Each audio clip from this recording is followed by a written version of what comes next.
ناظرین،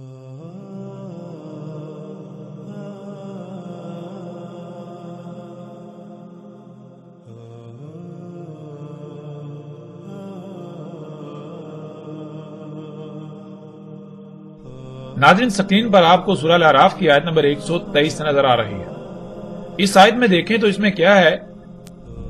کہا فرعون نے، تم نے اس کی دعوت کو تسلیم کر لیا اس سے پہلے کہ میں تمہیں اس کی اجازت دیتا، میں تمہیں اس کا حکم دیتا؟ نہیں ہے یہ، مگر یہ کیا ہے؟ یہ ایک منصوبہ بندی ہے جو تم نے منصوبہ بندی کی ہے مدینہ میں، مدینہ کے جو اہل ہیں ان کو مدینہ سے نکالنے کے لیے۔ پس جلد ہی تمہیں اپنے اس کیے کا علم ہو جائے گا۔ ناظرین، اس آیت میں یہ سمجھا جاتا ہے کہ فرعون نے یہ کہا کہ تم نے مدینہ میں منصوبہ بندی، یہ سارا کچھ منصوبہ بندی کے تحت کیا تاکہ جو مدینہ کے اہل ہیں یعنی کہ آل فرعون ان کو مدینہ سے نکال دیا جائے اور پیچھے مدینہ پر خود قبضہ کر لیا جائے۔ یعنی کہ آج اکثریت یہ سمجھتی ہے کہ لفظ مدینہ کا استعمال فرعون نے کیا، حالانکہ حقیقت یہ نہیں ہے، کیونکہ سب سے پہلی بات یہ کہ اب غور کریں کہ کیا فرعون کی زبان عربی تھی؟ کیا اس وقت مصر میں عربی بولی جاتی تھی؟ جب فرعون کی زبان عربی تھی ہی نہیں تو پھر فرعون لفظ مدینہ کس طرح استعمال کر سکتا ہے؟ ناظرین، قرآن ان قوموں کا یا فرعون کا کلام نہیں ہے، قرآن اللہ کا کلام ہے۔ ماضی میں جو حالات و واقعات پیش آئے، جو کچھ ہوا، اللہ سبحانہ و تعالیٰ نے اسے اپنے الفاظ میں بیان کیا، اپنے الفاظ میں، اور قرآن الحکیم ہے۔ اللہ سبحانہ و تعالیٰ نے جو الفاظ استعمال کیے ان میں انتہائی حکمت ہے، ان میں بہت گہرائی ہے، وہ بہت سارے حقائق کو کھولتے ہیں، ان میں بہت سے حقائق پوشیدہ ہیں۔ اس لیے فرعون نے یہ نہیں کہا مدینہ، بلکہ فرعون نے تو اس وقت یہی کہا کہ تم نے یہاں جہاں فرعون کی حکومت ہے مصر میں، جو کہ اس وقت کریا تھی، مصر کریا تھا، تم نے یہاں مصر سے، یہاں جہاں آل فرعون کی حکومت ہے، آل فرعون کو یہاں سے نکالنے کے لیے، نکلوانے کے لیے تم نے یہ ساری منصوبہ بندی کے تحت یہ سب کچھ کیا۔ اپنے وہ سائنسدانوں کو کہہ رہا ہے۔ قرآن اللہ کا کلام ہے۔ آج قرآن میں اللہ سبحانہ تعالیٰ نے وہاں پر لفظ مدینہ استعمال کیا۔ کیوں لفظ مدینہ استعمال کیا یہ بعد کی بات ہے، اس پر آنے والی ایک سال میں تفصیل سے بات کریں گے، لیکن یہاں یہ دیکھنا ہے کہ اس آیت میں لفظ مدینہ آیا تو ناظرین غور کریں یہ کس مدینہ کا ذکر ہے۔ اگر مدینہ سے مراد یہی بستی ہے جو سعودی عرب میں موجود ہے، جس کا نام یثرب ہے، جس کو آج اکثریت مدینہ مدینہ کہتی ہے، تو پھر کیا آل فرعون کی حکومت یہاں تھی؟ موسیٰ علیہ السلام کو یہاں بھیجا گیا؟ کیا اس مدینے کا ذکر ہو رہا ہے؟ پھر اسی طرح جب ہم آگے بڑھیں تو آگے آپ کو مزید آیات ملیں گی۔ سورہ یوسف کی آیت نمبر 30 میں بھی آپ کو لفظ مدینہ ملے گا۔ یوسف علیہ السلام کہاں تھے، کہاں پر ان کو حکومتی عہدہ ملا، یہ سب جانتے ہیں کہ مصر کی بات ہے۔ یوسف علیہ السلام مصر میں گئے، وہ بکتے بکاتے مصر میں پہنچ گئے۔ مصر کے جو اعلی حکومتی عہدیدار ہے اس نے انہیں پالا، اس نے انہیں بڑا کیا۔ تو ناظرین اب غور کریں کہ یہاں بھی جب اللہ سبحانہ نے لفظ مدینہ استعمال کیا، اگر مدینہ سے مراد یہی بستی ہے، یہی شہر ہے، بلد ہے جسے آج آپ مدینہ کہتے ہیں، جو سعودی عرب موجود ہے، تو کیا یہ واقعہ یا یوسف علیہ السلام اس مدینہ میں آئے؟ کیا یہ واقعہ اس مدینہ کا ہے؟ اسی طرح آپ سورہ الکہف میں دیکھتے ہیں کہ اصحاب کہف کا واقعہ، اس واقعے میں بھی جب آپ دیکھیں تو اس میں بھی لفظ مدینہ کا استعمال ہوا۔ تو ناظرین غور کریں پھر وہی سوال کہ کیا اصحاب کہف اس مدینے میں تھے جسے آج آپ مدینہ کہتے ہیں، یا پھر اللہ سبحانہ تعالیٰ کس بستی کو، کس خطے کو مدینہ کہہ رہے ہیں؟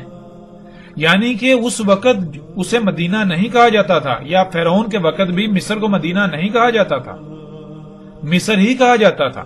اب اللہ تعالیٰ اسے یا تو کریا کہیں گے یا پھر مدینہ کہیں گے۔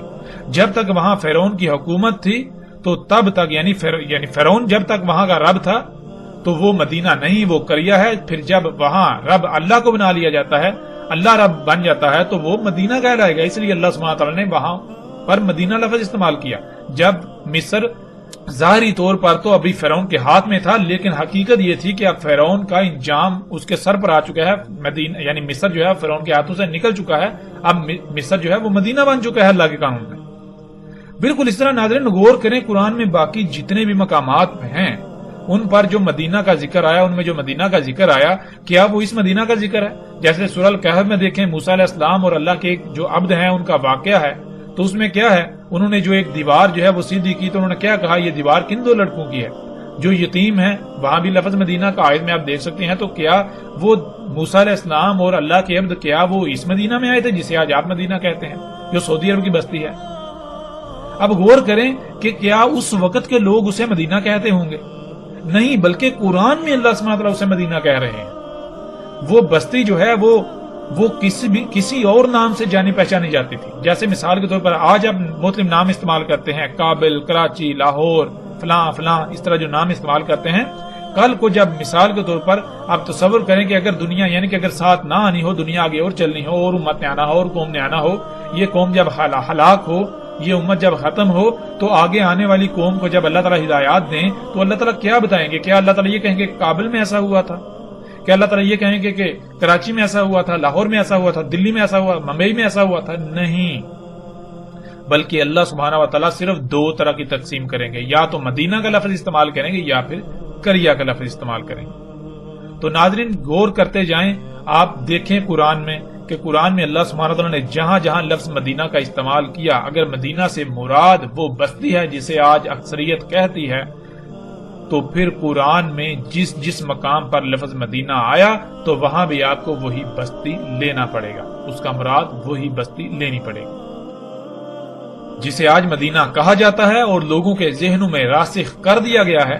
حقیقت یہ ہے کہ وہ آج ام القریہ ہے، ام القریہ میں سے ایک قریہ ہے، یعنی ایسی بستی جہاں اللہ کا دین قائم نہیں ہے، جہاں فطرت نہیں بلکہ فطرت کی ضد ہے، اللہ کی مخلوقات تبدیل شدہ ہے، تمام کی تمام تبدیل شدہ مخلوقات ہیں، اللہ کی مخلوقات نہیں ہے، جہاں دجال دندناتا پھر رہا ہے۔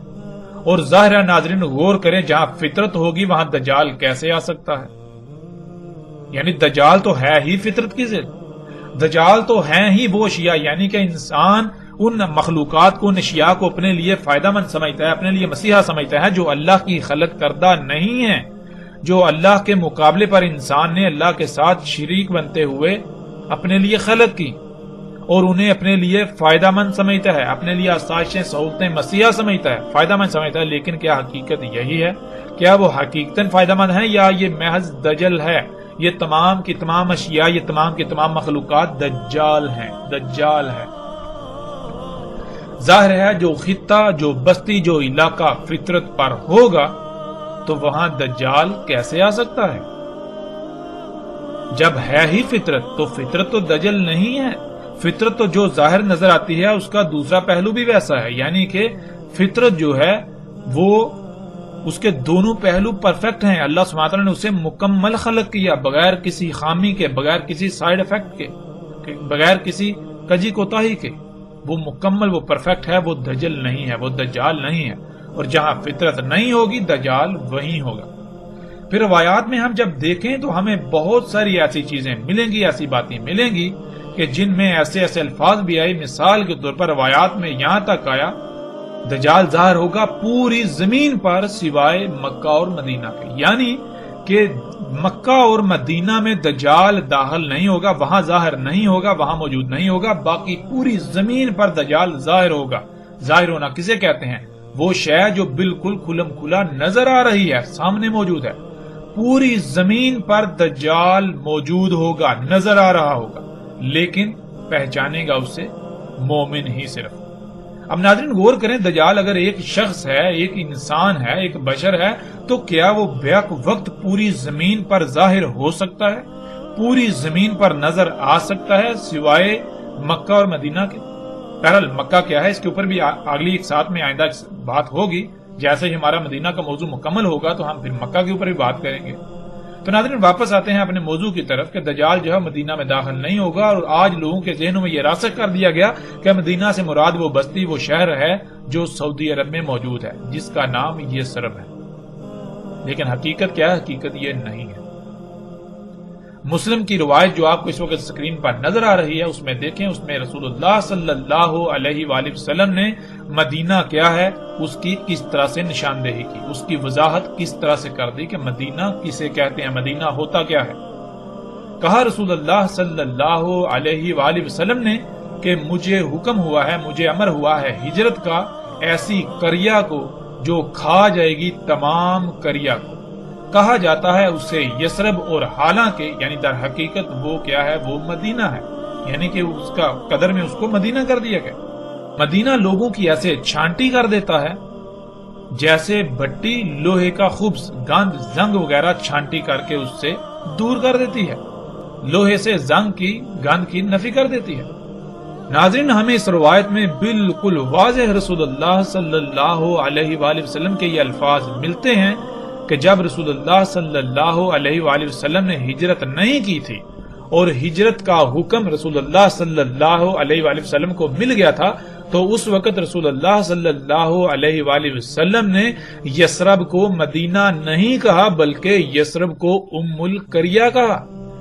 رسول اللہ صلی اللہ علیہ وسلم نے کہا کہ مکہ سے یثرب کی طرف ہجرت کا اللہ سبحانہ تعالی نے حکم دیا ہے اور یثرب کو قریہ کہا ہے، تو غور کریں ہجرت سے پہلے یثرب کو رسول اللہ صلی اللہ علیہ وآلہ وسلم قریہ کہہ رہے ہیں، ایسی قریہ جو تمام قریہ کو کھا جائے گی۔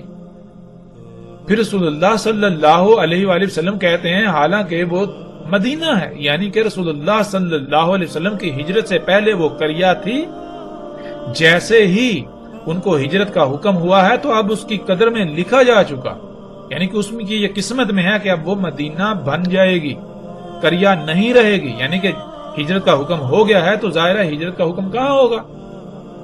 وہ قریہ تھی، ایسی بستی تھی جہاں اللہ کا دین قائم نہیں تھا، جہاں فطرت نہیں تھی، جہاں فطرت میں مداخلت کی جا رہی تھی، اور جب اللہ سبحانہ و تعالیٰ نے رسول اللہ صلی اللہ علیہ وسلم کو ہجرت کا حکم دیا تو اب وہ قریہ نہیں رہے گی بلکہ اب وہاں فطرت قائم ہو جائے گی، اب وہاں فطرت میں تبدیلیاں نہیں کی جائیں گی، مداخلت نہیں کی جائے گی، یوں وہ پھر مدینہ کہلائے گا۔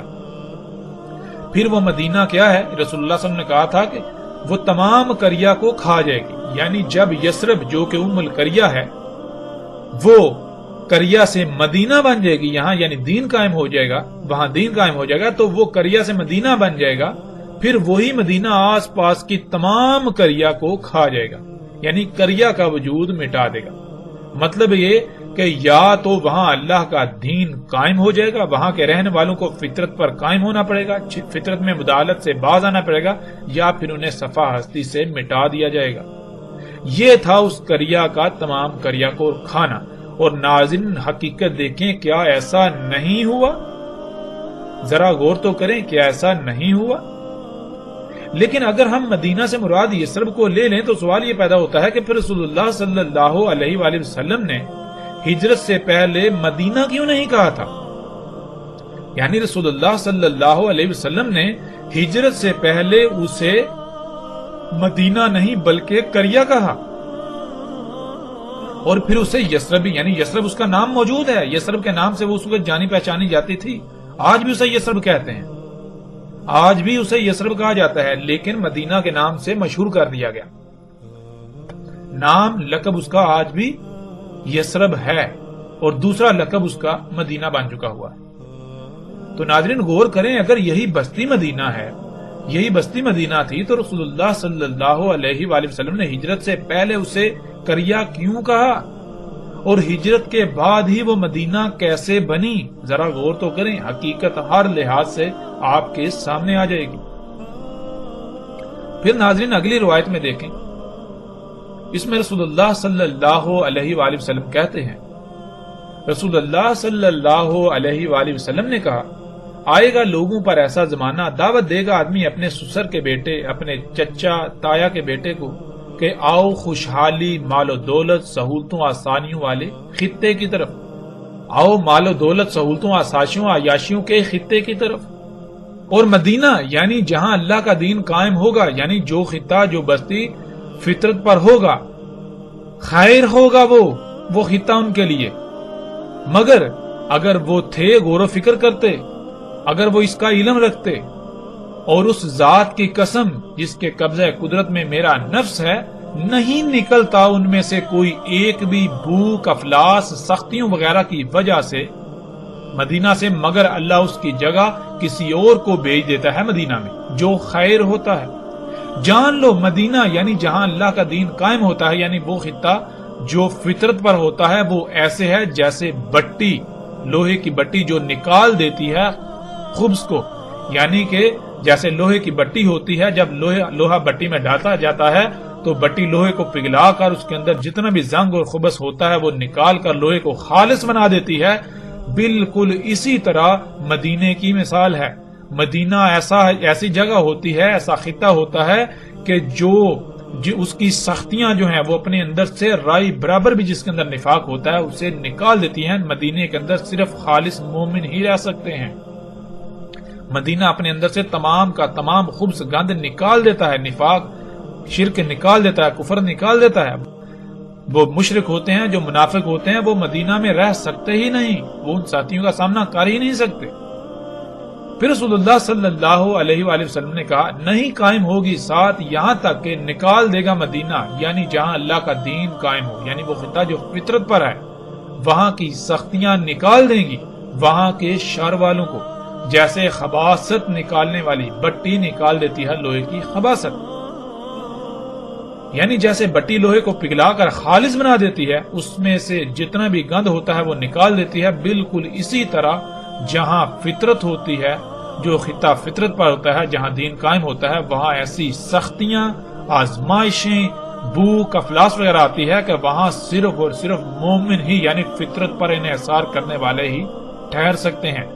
جن کے دل میں یا جس کے دل میں رائی برابر بھی نفاق و شر ہو وہ وہاں نہیں ٹھہر سکتا۔ اس طرح مدینہ اپنے گند کو نکال دیتا ہے۔ تو ناظرین غور کریں، جسے آج تک آپ مدینہ کہتے آئے اور مدینہ سمجھتے ہیں، مدینہ سمجھ رہے ہیں، کیا اس میں یہ خصوصیات ہیں؟ کیا اس میں یہ صلاحیتیں ہیں؟ کیا اس میں یہ صفات ہیں؟ کیا اس میں ایسی سختیاں ہیں؟ کیا وہاں بھوک کا، سختیوں کا، آزمائشوں کا سامنا کرنا پڑتا ہے؟ ناظرین ذرا غور تو کریں، وہاں تو طرح طرح کی آسائشیں ہیں، سہولتیں ہیں، بلند و بانگ عمارتیں ہیں، ایک سے بڑھ کر ایک سہولیات ہیں، آسائشیں ہیں۔ وہاں تو دجال کا ہمار دن دناتا پھر رہا ہے، وہاں تو دجال دن دنا رہا ہے، تو وہ کیسے مدینہ ہو سکتا ہے؟ ناظرین ذرا غور تو کریں۔ اس کے برعکس غور کریں، جب دجال آیا، یہ جب آسائشیں، سہولتیں سامنے آئیں، جن کو یہ لوگ جو ہے دجال کو، ان مخلوقات، ان اشیاء کو، یہ انسان کے اپنے ہاتھوں سے خلق کی ہوئی اشیاء کو سہولتوں، آسائشوں کا نام دیتے ہیں، جب اس طرح کے یہ جدید معاشرے وجود میں آئے تو کیسے لوگوں نے ان مقامات کو چھوڑ کر ان مقامات کی طرف ہجرت کی؟ کیسے کی؟ غور تو کریں۔ کیا پوری دنیا سے لوگوں نے ہجرت نہیں کی؟ لوگ یورپ، امریکہ، کینیڈا کی طرف بھاگتے چلے گئے، پھر لوگ جو ہے وہ جو فطرت کے اوپر ہیں، فطرتی مقامات پر تھے جہاں یہ سہولتیں، یہ آسائشیں نہیں ہیں، وہاں سے شہروں کی طرف رخ کیا۔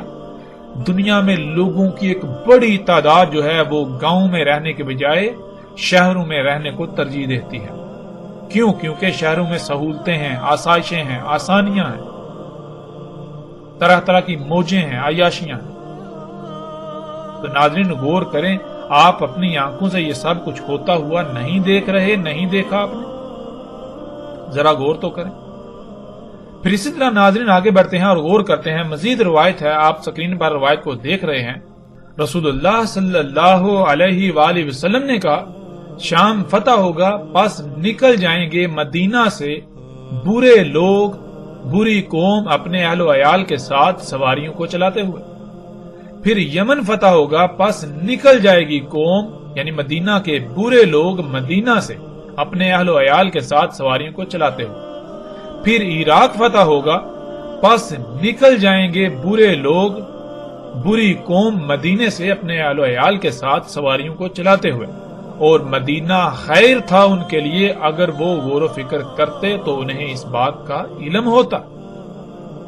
اب ناظرین غور کریں، سوال یہ پیدا ہوتا ہے کہ رسول اللہ صلی اللہ علیہ وآلہ وسلم یہ کہہ رہے ہیں کہ شام فتح ہوگا تو لوگ جو برے لوگ ہیں وہ مدینہ سے نکل جائیں گے اپنے اہل و عیال کے ساتھ۔ پھر یمن فتح ہوگا تو لوگ مدینے سے نکلیں گے، برے لوگ اپنے اہل و عیال کے ساتھ۔ پھر عراق فتح ہوگا تو لوگ مدینے سے نکلیں گے، برے اپنے اہل و عیال کے ساتھ۔ ناظرین غور تو کریں، کیا ایسا ممکن ہے؟ یعنی کہ اگر مدینے سے مراد یہی بستی ہے جسے آج مدینہ کہا جاتا ہے، سعودی عرب کا جو یثرب ہے، تو ناظرین تصور کریں فتح شام ہو رہا ہے تو لوگ اس مدینے سے کیوں نکلیں گے؟ پھر فتح جو ہے وہ یمن ہو رہا ہے تو لوگ اس مدینے سے کیوں نکلیں گے؟ فتح عراق ہو رہا ہے تو لوگ اس مدینے سے کیوں نکلیں گے؟ ناظرین ذرا غور کریں، کیا اس بات کا جواب کسی کے پاس ہے؟ یعنی کہ زلزلہ امریکہ میں آ رہا ہے اور نقصان پاکستان میں ہو رہا ہے، جنگ شام میں ہو رہی ہے اور لوگ پاکستان میں مر رہے ہیں۔ ناظرین کیا ایسا ممکن ہے؟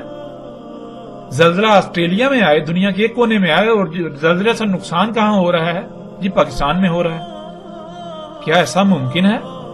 ناظرین غور تو کریں، اس کا جواب بالکل واضح ہے۔ جیسے رسول اللہ صلی اللہ علیہ وآلہ وسلم نے کہا تھا، ہجرت سے پہلے یثرب کو کریا کہا، ہجرت کے بعد وہ مدینہ بن گئی۔ بالکل اسی طرح شام فتح ہوگا تو ناظرین شام فتح کن کے ہاتھوں ہوگا؟ غور تو کریں، کن کے ہاتھوں شام کے فتح ہونے کی بشارت رسول اللہ صلی اللہ علیہ وسلم نے دی تھی؟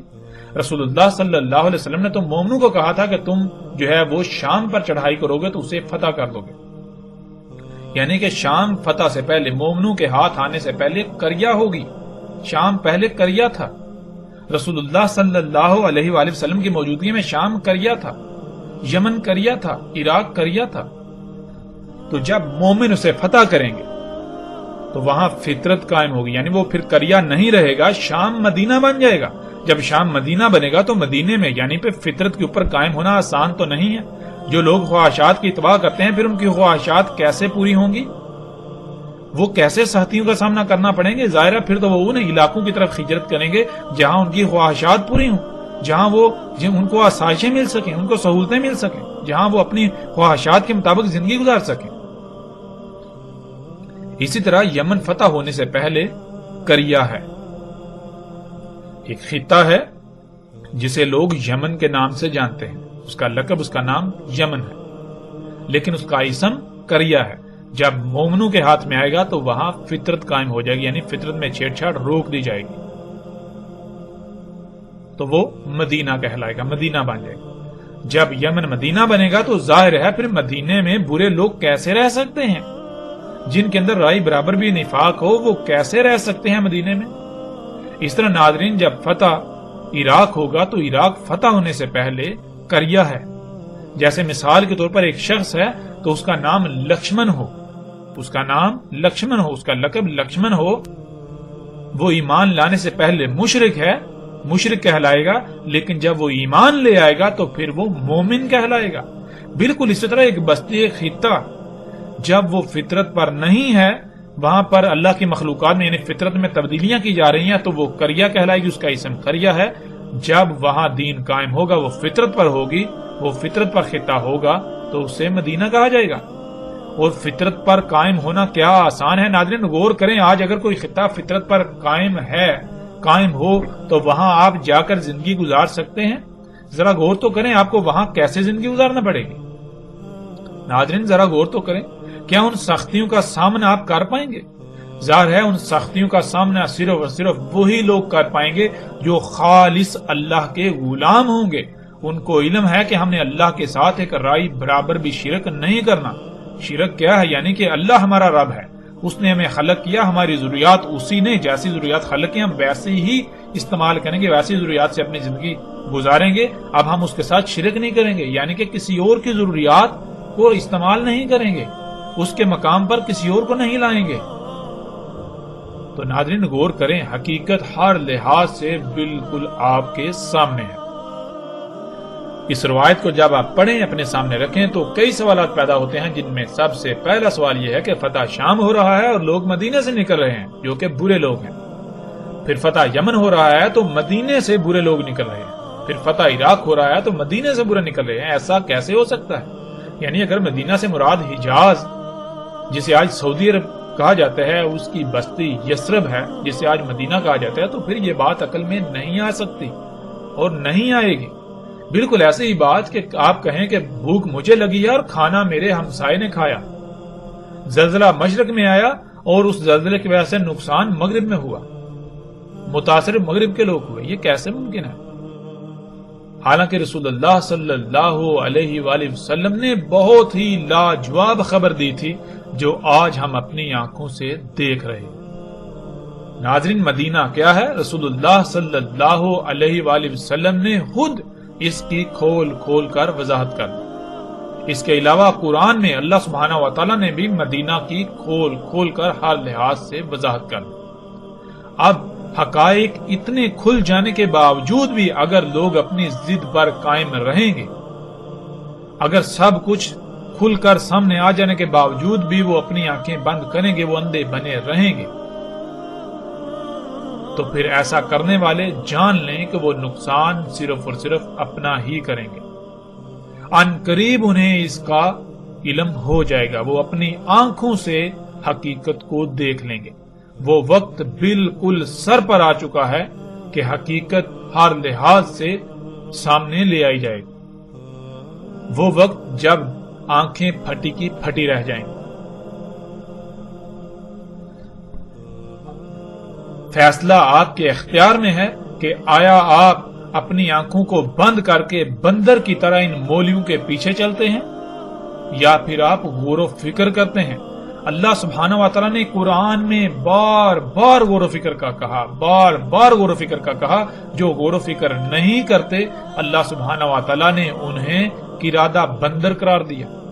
اور جو لوگ ماضی میں اگر کوئی غلطی ہوتی ہے اس میں غور و فکر کر کے اس غلطی کو دور نہیں کرتے، اسی غلطی کو دوبارہ دہراتے ہیں، اس پر قائم رہتے ہیں، اس پر ڈرتے ہیں، تو اللہ سبحانہ و تعالیٰ نے ایسے لوگوں کو قرآن میں خنزیر کہا، سور کہا۔ اب فیصلہ آپ کے ہاتھ میں ہے کہ آپ اللہ کے قانون میں کس مقام پر کھڑا ہونا پسند کرتے ہیں۔ آپ آنکھیں بند کر کے سور و بندر کی طرح انہی ملاؤں کے پیچھے چلتے ہیں، یا پھر حق کو ہر لحاظ سے کھلنے کے بعد اس کو تسلیم کرتے ہیں، غور و فکر کرتے ہیں۔ فیصلہ آپ کے اپنے ہاتھ میں ہے۔ کئی روایات میں رسول اللہ صلی اللہ علیہ وآلہ وسلم نے اسی وقت کے بارے میں کہا تھا، اس وقت دین پر قائم ہونا ایسے ہی ہوگا جیسے کہ جلتا ہوا انگارہ اپنی مٹھی میں لینا۔ تو ناظرین، آج غور کریں کہ کیا اگر آج آپ فطرت پر قائم ہوتے ہیں تو کیا بالکل ایسی ہی سختیوں کا سامنا نہیں کرنا پڑے گا؟ کیا بالکل آپ کی حالت ایسی ہی نہیں ہوگی جیسے کہ جلتا ہوا انگارہ مٹھی میں جکڑ لیا ہو؟ مدینہ تو حقیقتاً لوہار کی بٹی کی مانند ہوتا ہے۔ جب پوری دنیا دجال کو اپنا رب بنا چکی ہے تو اس وقت اگر کسی خطے میں اللہ کا دین قائم ہوتا ہے یا قائم ہے جو خطہ فطرت پر ہے، تو وہاں کے رہنے والوں کا انجام بالکل ایسا ہی ہوگا کہ جیسے ان کو آگ میں ڈال دیا گیا ہے۔ ان کو انتہائی سخت ترین حالات کا سامنا کرنا پڑے گا، ان کو قحط کا سامنا کرنا پڑے گا، ان کو آگ و بارود کی بارش کا سامنا کرنا پڑے گا، ان کو بھوک و افلاس کا سامنا کرنا پڑے گا، ان کو طرح طرح کی سختیوں آزمائشوں کا سامنا کرنا پڑے گا۔ ایسے وقت میں تو صرف وہی مدینہ میں رہ سکتے ہیں جن میں ایمان ہوگا، جن میں رائے برابر بھی نفاق نہ ہو، کیونکہ وہی صرف اور صرف اللہ پر توکل کرنے والے ہوں گے جن کے اندر نفاق کی رائے بھی نہ ہوگی۔ مدینے کی یہ سختیاں ہر اس کو باہر نکال لیں گی جس کے اندر رائے برابر بھی نفاق ہوگا۔ ناظرین، غور کریں، اپنے گریبان میں جھانکیں کہ آیا کہ آپ حق پر ہیں یا پھر حق کھل جانے کے باوجود آپ آنکھیں بند کر کے اپنا ہی نقصان کرنے پر تلے ہوئے ہیں۔ حقیقت ہر لحاظ سے آپ کے سامنے ہے۔ ناظرین، الحمدللہ ہم نے تفصیل کے ساتھ جان لیا کہ مدینہ سے مراد کیا ہے، یعنی مدینہ عربی میں کسے کہتے ہیں، اور مدینہ میں دجال داخل نہیں ہو سکے گا۔ مدینہ سے مراد سعودی عرب کی بستی یثرب نہیں ہے، بلکہ ہر وہ بستی یا خطہ جہاں دین قائم ہو، یعنی جو فطرت پر ہے۔ اور پھر ظاہر ہے جہاں اللہ کا دین قائم ہوگا، یعنی جو خطہ جو علاقہ فطرت پر ہوگا، تو وہاں ہر شے اللہ سبحانہ تعالیٰ کے حکم سے خلق ہوگی، پروان چڑھے گی، وہاں کوئی بیماری نہیں ہوگی، کوئی فساد نہیں ہوگا، کوئی خرابی نہیں ہوگی۔ یہ سب خامیاں و خرابیاں وہی ہوں گی جہاں دجال ہوگا، یعنی جہاں غیر اللہ ہوگا، جہاں غیر اللہ کی خلق ہوگی۔ ناظرین، حق اس قدر کھل جانے کے باوجود بھی اگر یہ تسلیم کر لیا جائے کہ مدینہ سے مراد یثرب ہی ہے، سعودی عرب کی بستی جسے آج مدینہ کہا جاتا ہے، کہ وہاں دجال داخل نہیں ہو سکے گا، تو پھر سوال یہ پیدا ہوتا ہے کہ مسند احمد اور مستدرک الحاکم میں روایت موجود ہے جس میں رسول اللہ صلی اللہ علیہ وآلہ وسلم نے کہا تھا کہ دجال احد پہاڑ پر چڑھے گا، دجال احد پہاڑ پر چڑھے گا اور اپنے اصحاب سے کہے گا کہ یہ سفید محل دیکھ رہے ہو، یہ احمد کی مسجد ہے، اور اس کے بعد دجال مدینہ کی طرف آئے گا، لیکن مدینہ کے ابواب پر ملائکہ کا پہرا پائے گا۔ اس وقت مدینہ کے 7 ابواب ہوں گے اور 3 بار مدینہ کو ترجف کرے گا، یعنی مدینہ پر آگ و بارود برسائے گا، جس سے ہر منافق مدینہ سے نکل کر اس کی طرف بھاگ جائے گا، یعنی دجال کی طرف بھاگ جائے گا، ہجرت کر جائے گا، اور مدینہ اپنے اندر سے سارے کا سارا خبث نکال دے گا، اور رسول اللہ صلی اللہ علیہ وآلہ وسلم نے اسے یوم الخلاص کہا۔ اب ناظرین غور کریں، اگر مدینہ یہی بستی ہے جسے یہ کہتے ہیں وہاں دجال داخل نہیں ہو سکے گا، تو ناظرین احد پہاڑ پر دجال کیسے چڑھ سکتا ہے؟ کیونکہ احد پہاڑ تو اسی بستی کے اندر موجود ہے۔ آپ سکرین پر دیکھیں اور آپ غور و فکر کریں کہ جسے آج مدینہ کہا جا رہا ہے، کیا احد پہاڑ عین اس کے وسط میں موجود نہیں؟ ناظرین غور تو کریں، جب دجال احد پہاڑ پر آ جائے گا تو پھر مدینہ تو ظاہر ہے مدینے کا تو اندر آ گیا، بھائی مدینے کے کئی کلومیٹر اندر آ کر وہ احد پہاڑ پر چڑھ گیا، اب اور کتنا اندر آنا ہے؟ اگر مدینہ وہی ہے تو پھر دجال احد پہاڑ پر کیسے آ سکتا ہے؟ اور پھر رسول اللہ صلی اللہ علیہ وسلم یہ کہہ رہے ہیں کہ احد پہاڑ پر آئے گا، اس کے بعد وہاں سے وہ مدینے کی طرف رخ کرے گا، وہاں سے مدینے کی طرف رخ کریں گے، مدینے کی طرف جانے کا ارادہ کرے گا۔ اب ناظرین یہ دیکھیں کہ یثرب جسے یہ مدینہ کہتے ہیں، وہاں تو پہلے ہی دجال موجود ہے، احد پہاڑ کے اوپر پہلے ہی اس مدینے میں دجال موجود ہے جسے یہ مدینہ قرار دیتے ہیں۔ اب وہاں سے مدینے کی طرف جائے گا، مدینے کا رخ کرے گا، تو ناظرین غور کریں، پھر یہ مدینہ ہے یا مدینہ کوئی اور ہے؟ یہ تو بات بالکل واضح ہوتی ہے کہ یہ مدینہ نہیں ہوگا اس وقت مدینہ کچھ اور ہوگا، کوئی اور خطہ ہوگا،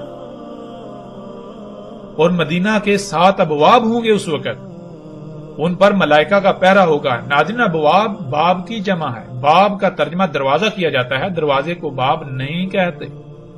باب عربی میں کسے کہتے ہیں اس کا ذکر بھی ہم پیچھے کئی مقامات پر کر چکے ہیں۔ باب کسی مادی دروازے کو نہیں کہتے، بلکہ باب کہتے ہیں داخل ہونے یا نکلنے کے مقام کو۔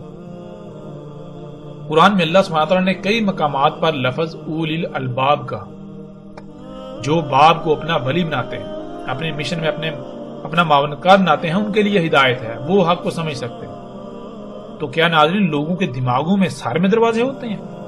اس طرح کے دروازے مادی دروازے ہوتے ہیں؟ نہیں۔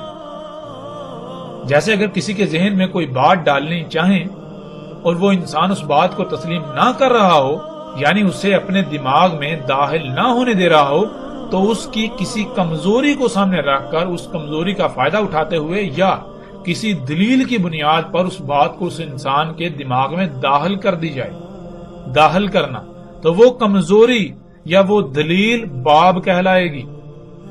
دجال یعنی یہ ٹیکنالوجی، یہ ایجادات مدینہ جہاں دین قائم ہے، جو فطرت ہے، وہاں داخل ہونے کی کوشش کرے گا تو 7 ویک پوائنٹ ہوں گے، یعنی 7 رستے ہوں گے، 7 باب ہوں گے، یعنی کہ ٹیکنالوجی کے وہاں داخل ہونے کے 7 رستے ہوں گے، 7 ایسے پوائنٹس ہوں گے، 7 ایسی کمزوریاں ہوں گی، یعنی کہ مدینے کے 7 ویک پوائنٹس ہوں گے جن کا فائدہ اٹھاتے ہوئے یہ مخلوقات وہاں داخل ہوں گی، داخل ہونے کی کوشش کریں گی۔ ایسا ہرگز نہیں ہے کہ وہ 7 فزیکلی دروازے مادی دروازے، نہیں، بالکل نہیں۔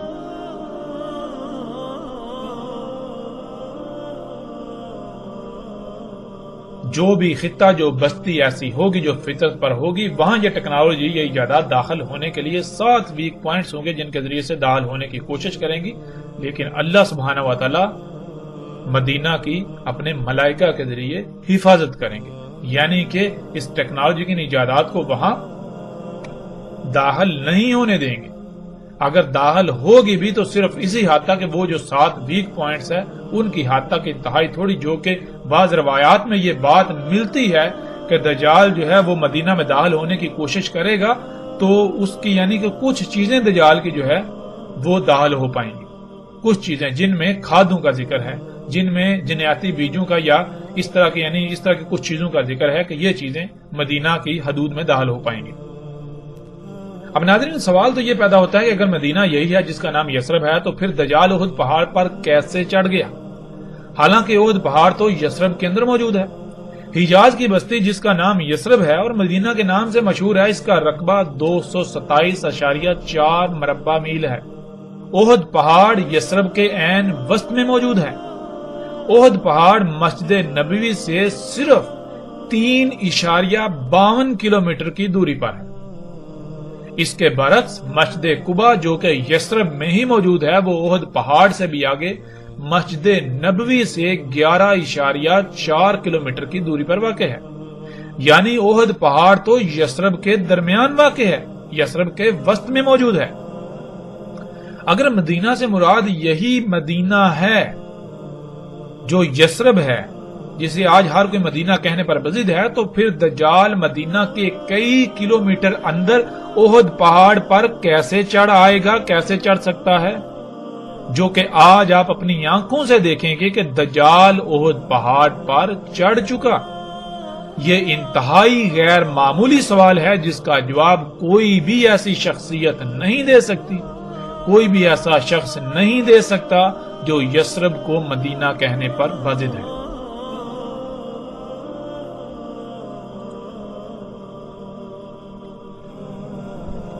ناظرین جیسے جیسے ہم آگے بڑھیں گے تو آگے ایسی روایات بھی آئیں گی جن میں رسول اللہ صلی اللہ علیہ وآلہ وسلم کے یہ الفاظ ملیں گے کہ رسول اللہ صلی اللہ علیہ وآلہ وسلم نے اس وقت کے بارے میں کہا تھا کہ اس وقت الحجاز سے نکل جانا. تم کیا کرنا؟ حجاز سے ہجرت کر جانا، وہاں سے نکل جانا، وہاں نہ رہنا، وہاں سے اپنے اہل و عیال کو لے کر نکل جانا. تو جو اللہ کے رسول حجاز سے نکلنے کا حکم دے رہے ہیں وہ کیسے حجاز کے اندر ایک بستی کو مدینہ کہہ سکتے ہیں اس وقت کے لیے؟ ایسا ممکن ہی نہیں. رسول اللہ صلی اللہ علیہ وآلہ وسلم کے الفاظ کے عین مطابق آج موجودہ وقت میں کوئی مومن ایسا نہیں ہو سکتا جو الحجاز میں رہے. جو رہیں گے وہ سب کے سب دجال کی اتباع کر رہے ہوں گے، دجال کو اپنا رب بنائے ہوئے ہوں گے. دجال ٹیکنالوجی ہے، یہی ایجادات ہیں، یہی اشیاء ہیں جو فطرت کی ضد ہیں، فطرت کے مقابلے پر جو ہیں. موجودہ دور کی تمام ایجادات دجال آج احد پہاڑ پر موجود ہے جسے آج آپ اپنی آنکھوں سے دیکھ سکتے ہیں. احد پہاڑ پر بڑے بڑے ٹاورز لگے ہوئے آپ دیکھ سکتے ہیں. جب یہ ٹاورز یعنی دجال احد پہاڑ پر آیا تو حیران کن طور پر اس وقت محمد رسول اللہ صلی اللہ علیہ وآلہ وسلم کی مسجد کو سفید محل کی شکل میں تعمیر کر دیا گیا، سفید محل کی شکل میں ڈال دیا گیا. جب تک دجال یعنی یہ ٹیکنالوجی احد پہاڑ پر نہیں آئی تھی تب تک مسجد نبوی سفید محل کی طرح نظر نہیں آتی تھی. اور دجال کے اصحاب جو کہ ٹیکنالوجی کو اپنا رب بنائے ہوئے ہیں آج احد پہاڑ پر چڑھتے ہیں تو بالکل سامنے یعنی کہ احد پہاڑ کے اوپر دجال بھی موجود ہے اور اس کو رب بنانے والے جو اس کے اصحاب ہیں وہ بھی موجود ہیں. تو بالکل سامنے مسجد نبوی سفید محل کی طرح دیکھتے ہیں، ان کو سفید محل کی طرح مسجد نبوی نظر آ رہی ہوتی ہے. اے اللہ کے رسول محمد صلی اللہ علیہ وآلہ وسلم، آپ نے سچ کہا تھا، آپ نے سچ کہا تھا. اے اللہ کے رسول محمد رسول اللہ صلی اللہ علیہ وآلہ وسلم، آپ نے ایک ایک لفظ سچ کہا تھا اور میں آپ کی ایک ایک بات کی تصدیق کر رہا ہوں. میں نے آپ کی ایک ایک بات کی تصدیق کر دی. اب اگر کوئی تسلیم کرتا ہے تو تسلیم کرے، اگر کوئی تسلیم نہیں کرتا تو تسلیم نہ کرے۔ ان قریب اللہ سبحانہ و تعالیٰ اپنا فیصلہ سنانے ہی والے ہیں۔ ناظرین، آپ سکرین پر نظر آنے والی تصاویر میں دیکھ سکتے ہیں کہ دجال کے اصحاب، دجال کے ساتھی، یعنی جن لوگوں نے دجال کو اپنا رب بنایا ہوا ہے، جو اپنی ضروریات کو پورا کرنے کے لیے انہی مصنوعی اشیاء پر توکل کرتے ہیں، انہی پر انحصار کرتے ہیں، انہی سے اپنی ضروریات پوری کرتے ہیں، وہ جب احد پہاڑ پر چڑھتے ہیں تو وہ سامنے مسجد نبوی کو بالکل سفید محل کی طرح دیکھتے ہیں۔ آج مسجد نبوی احد پہاڑ سے بالکل سفید محل کی طرح نظر آتی ہے۔ سیٹلائٹ سے لی گئی تصاویر بھی آپ کے سامنے ہیں۔ آپ گوگل ارتھ سے سیٹلائٹ سے لی گئی تصویر کو بھی خود اپنی آنکھوں سے دیکھ سکتے ہیں اور احد پہاڑ پر کھڑے ہو کر بھی اپنی آنکھوں سے یہ مشاہدہ کر سکتے ہیں۔ یثرب میں آج ہر طرف ٹیکنالوجی یعنی دجال دندناتا نظر آتا ہے۔ آج یثرب مدینہ نہیں بلکہ کریا ہے، اور کریا نہیں بلکہ ام القریہ ہے۔ جو کریا ہے ان کی ماں ہے یہ۔ جیسے رسول اللہ صلی اللہ علیہ وآلہ وسلم نے کہا تھا کہ دین اجنبی تھا اور عنقریب دوبارہ اجنبی ہو جائے گا، تو جب دین اجنبی تھا رسول اللہ صلی اللہ علیہ وآلہ وسلم کی بعثت سے پہلے، جب دین اجنبی تھا تو اس وقت یثرب کریا تھی، تو پھر جب دوبارہ دین اجنبی ہو جائے گا تو کیا یثرب مدینہ رہے گا یا پھر کریا بن جائے گا؟ ناظرین، جس زاویے سے، جس پہلو سے بھی آپ غور کریں، حقیقت آپ کے بالکل سامنے ہے۔ جب دین دوبارہ اپنی اسی حالت میں لوٹ جائے گا تو پھر یثرب کیسے مدینہ رہ سکتا ہے؟ پھر یثرب کس طرح مدینہ ہو سکتا ہے؟ ذرا غور تو کریں۔ ناظرین، حقائق ہر لحاظ سے آپ کے سامنے ہیں۔ اس کے علاوہ بھی بہت سے دلائل ہیں، لیکن اگر ہم ان پر بات کریں گے تو ہمارا موضوع مزید لمبا ہو جائے گا۔ اب تک جو حقائق ہم سامنے لا چکے ہیں، ہم یہ بات ہر لحاظ سے ثابت کر چکے ہیں کہ سعودی عرب کی بستی، سعودی عرب کا شہر مدینہ نہیں ہے، اور دنیا کی کوئی طاقت ہماری اس بات کا رد نہیں کر سکتی۔ دنیا کا کوئی شخص اس کا رد نہیں کر سکتا۔ دنیا کا کوئی شخص، دنیا کا کوئی ایک بھی شخص، دنیا کی کوئی طاقت اس یثرب کو مدینہ ثابت نہیں کر سکتی۔ اللہ کے فضل سے جن لوگوں نے آج تک گمراہ کیا، ان کی حقیقت آپ کے بالکل سامنے آ چکی۔ جیسے جیسے ہم آگے بڑھیں گے تو اللہ کے فضل سے مزید ایسے ایسے حقائق آپ کے سامنے آئیں گے کہ آپ دنگ رہ جائیں گے، آپ چونک جائیں گے کہ ان حقائق کو آپ سے کیوں چھپایا گیا۔ بہرحال اس میں صرف اس طبقے کا ہی قصور نہیں، اس میں آپ کا بھی قصور ہے کہ آپ بندروں کی طرح ان لوگوں کے پیچھے پیچھے اس طرح چلتے ہیں کہ جیسے بندر کسی کی نقل کرتا ہے، خود سے غور و فکر نہیں کرتا۔ آپ بھی خود سے غور و فکر نہیں کرتے، آپ اپنی آنکھیں بند کر کے ان لوگوں پر اس طرح اعتماد کر رہے ہیں کہ جیسے کہ یہ اللہ کے بھیجے ہوئے ہیں، یہ اللہ کے رسول ہیں۔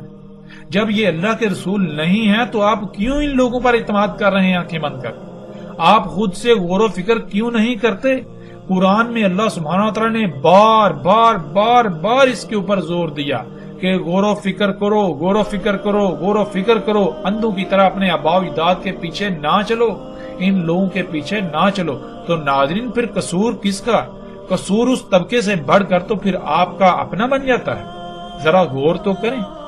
ہاں، یہ باتیں آپ کو کڑوی لگیں گی، ان باتوں سے آپ کو تکلیف ہوگی، لیکن یہ جان لیں وقتی طور پر تکلیف ہونے سے حقیقت بدل نہیں جائے گی، حق بدل نہیں جائے گا۔ تکلیف ہونے سے یا برا محسوس کرنے سے حق بدل نہیں جائے گا۔ بعد میں آپ کو سوائے پچھتاوے کے کچھ نہیں ملے گا۔ بعد میں آپ کہیں گے کاش اس وقت جب حق واضح ہوا تھا تو اس کو تسلیم کر لیتے، کاش اس وقت حق کو مان لیتے، اندھوں کی طرح ان لوگوں کے پیچھے نہ چلتے۔ بعد میں ناظرین سوائے کاش کے کچھ نہیں رہے گا۔ غور کریں، پچھلی ایک ساتھ میں پچھلی اقوام کے اوپر کھول کھول کر بات ہو چکی کہ ان اقوام نے کیا کیا تھا اور ان اقوام کے ساتھ کیا ہوا۔ آج ان کا آپ کو نام و نشان تک نہیں ملتا، اور آخرت میں ان کے ساتھ کیا ہونا ہے، کیا ہوگا، اس کی بھی وضاحت اللہ سبحانہ وتعالی نے قرآن میں کر دی۔ ناظرین، کہیں ایسا نہ ہو کہ آپ حق ہر لحاظ سے کھل کر واضح ہو جانے کے باوجود بھی اپنی خواہشات کی ہی اتباع میں اپنے آپ کو نشان عبرت بنوا بیٹھیں، دنیا اور آخرت میں انتہائی ہلاکت خیز سودا کر بیٹھیں۔ فیصلہ آپ کے ہاتھ میں ہے، حق ہر لحاظ سے کھل کر آپ کے سامنے آ چکا، اب آپ چاہیں تو اسے تسلیم کریں اور چاہیں تو اس سے انکار کر دیں۔ ہمارا اس سے کوئی نقصان نہیں ہوگا۔ ہمارا مقصد نہ کوئی فرقہ بنانا ہے، ہمارا مقصد نہ کوئی گروہ بنانا ہے، ہمارا مقصد کچھ بھی ایسا نہیں ہے کہ جس سے ہمارا اپنا کوئی مفاد وابستہ ہو۔ ہمارا مقصد ہے تو صرف اور صرف یہ ہے کہ اللہ سبحانہ و تعالیٰ نے ہمارے اوپر یہ ذمہ داری عائد کی کہ ہم اس حق کو پہنچا دیں، اس دعوت کو پہنچا دیں، تو ہمارے ذمے صرف اور صرف اس پیغام کو، اس دعوت کو، اس حق کو پہنچا دینا ہے۔ اگر کوئی مانتا ہے تو وہ ہم پر احسان نہیں کرے گا، اور اگر کوئی نہیں مانتا تو وہ ہمارا نقصان بھی نہیں کرے گا۔ یہ بات ذہن میں رکھیں۔ باقی جن کو الزامات لگانے ہیں وہ جتنے جی چاہے دن رات کھل کر الزامات لگائیں۔ وقتی طور پر اس وقت تو وہ یہ سمجھیں گے کہ ہم بہت بڑا کارنامہ انجام دے رہے ہیں، ہمیں فتح حاصل ہو رہی ہے، ہم بہت بڑے مارکے انجام دے رہے ہیں، لیکن جب وقت اپنا فیصلہ سنائے گا تو پھر سوائے حسرت کے کچھ نہیں رہے گا، پھر سوائے پچھتاوے کے، پشیمانی کے کچھ ہاتھ نہیں آئے گا۔ اور ہم اللہ کے فضل سے جلد بازوں میں سے نہیں ہیں، ہم اجرت پسندوں میں سے نہیں ہیں، ہم تو وقت کا انتظار کرنے والے میں سے ہیں۔ ہم اس وقت کا انتظار کریں گے جب اللہ سبحانہ و تعالیٰ اپنا فیصلہ سنائے گا تو نتائج سامنے آئے گے۔ ہم نتائج کی بنیاد پر فیصلہ کرنے والے ہیں، ہم وقتی طور پر حالات و واقعات کو سامنے رکھ کر فیصلہ کرنے والے نہیں ہیں۔ تو فیصلہ آپ کے اپنے ہاتھ میں ہے۔